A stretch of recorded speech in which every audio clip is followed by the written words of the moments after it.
Now that we've seen the live stream of version 1.4, there is a lot of things to cover, but specifically today we are going to be talking about Jingliu because yes, Topaz is going to be getting her own video about her stuff, but more importantly, why I think Jingliu is going to be a massive must pull for certain people. I do want to say that this does exclude a certain amount of people depending on what stuff you have on your account. Now I already know Jingliu is a very popular character, a very sought after character, and I do think no matter what, if you pull Jingliu, you are definitely going to be seeing some value increase in your account because she's already looking so very strong. They have to do a lot to mess up this character in all honesty with all that she can do, but there's going to be certain teams, there's going to be certain shifts in the meta that we're going to be seeing very soon, because I do think the hyper carry meta is going to be going away very soon, and we're going to be going into a new era of team making, which in all honesty it's already happening. CN has already been doing it as well, and I will be making a video dedicated to this new style of team because I already knew it was going to come out. I know my friend EO as well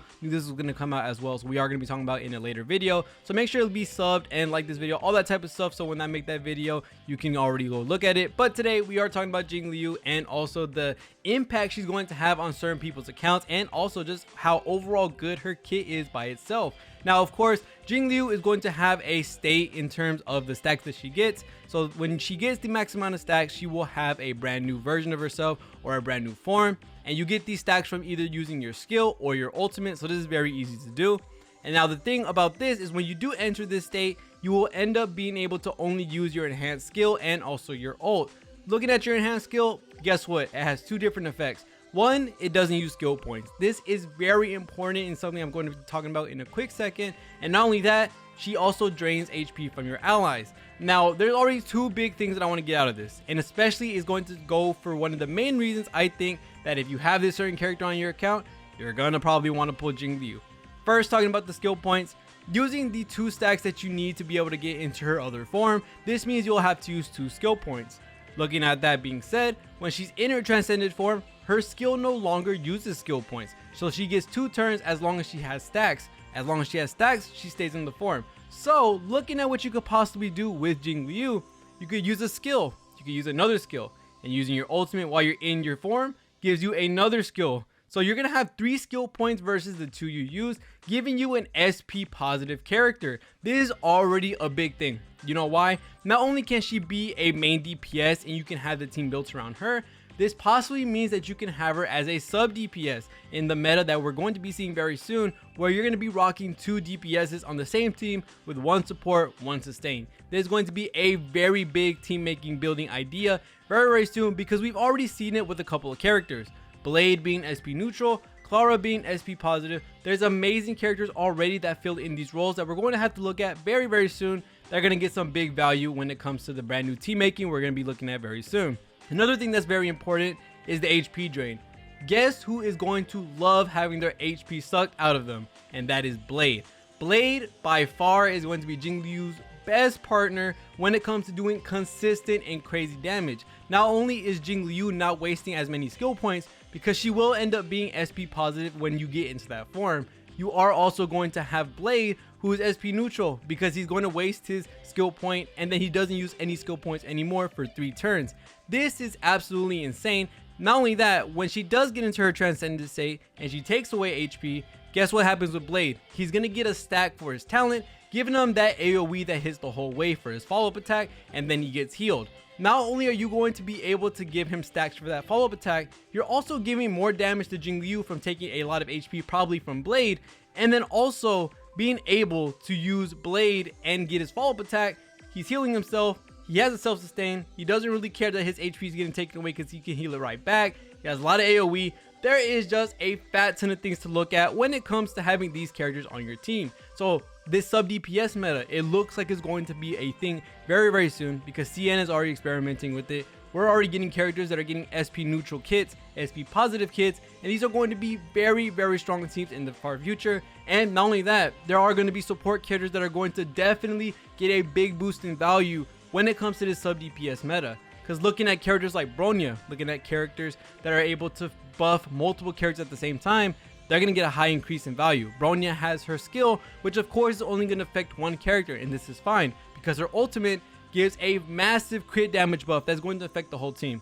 having Bronya on the team with Jingliu and even Blade, you're able to buff up one of their damages with the skill and give them a turn. Not only that, you also going to be able to use the ultimate, giving everyone crit damage. So giving Jingliu crit damage and giving Blade crit damage if they're on the same team, you're going to see some massive damage come from both of those characters just for having one support on the team. So a lot of the characters that we're now going to be able to look and see who buffs multiple units at the same time. Because right now we have Bronya and we also have Yukong. These are two characters that are already off the top of my head who are going to get some massive value once we see this sub DPS meta come to mind. So I'm very excited, especially to see Jingliu, how she is going to be looking super nice. I'm glad that she has AoE. I'm glad that she has this cool SP neutral / positive kit. She looks like she's going to be absolutely amazing. And for those that have Blade, you do hopefully end up pulling Jingliu, because you're going to see your Blade non-stop, because you're getting to get those stacks from a lot of different sources, and it's going to be super easy to get them super fast. You're going to be getting them from enemies hitting you multiple times, because of course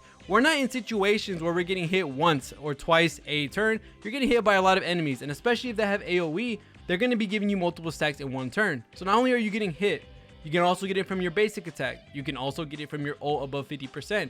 And then you have Jingliu adding on and being able to attack in her form. Now, of course, it's not going to be 24/7 that she's in it, but when she is in it, this Blade is going to end up follow-up attacking like 50 times in the span of one battle. That's absolutely nasty. I cannot wait to see how Blade interacts with Jingliu. I also can't wait to see other characters also come out very soon that are going to want to get hit as well, because of course this is not a mechanic that is going to be stuck to Blade, stuck to Clara, stuck to these type of things.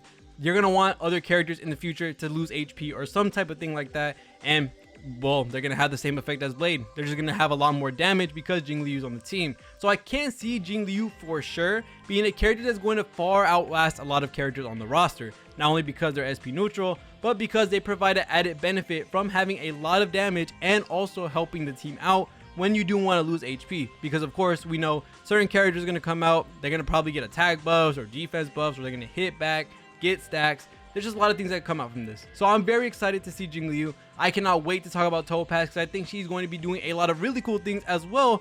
Also bringing in a sub DPS meta, also bringing that the sub DPS team building that we're going to be seeing, and seeing that she can put buffs and stuff on the enemies for other units to use.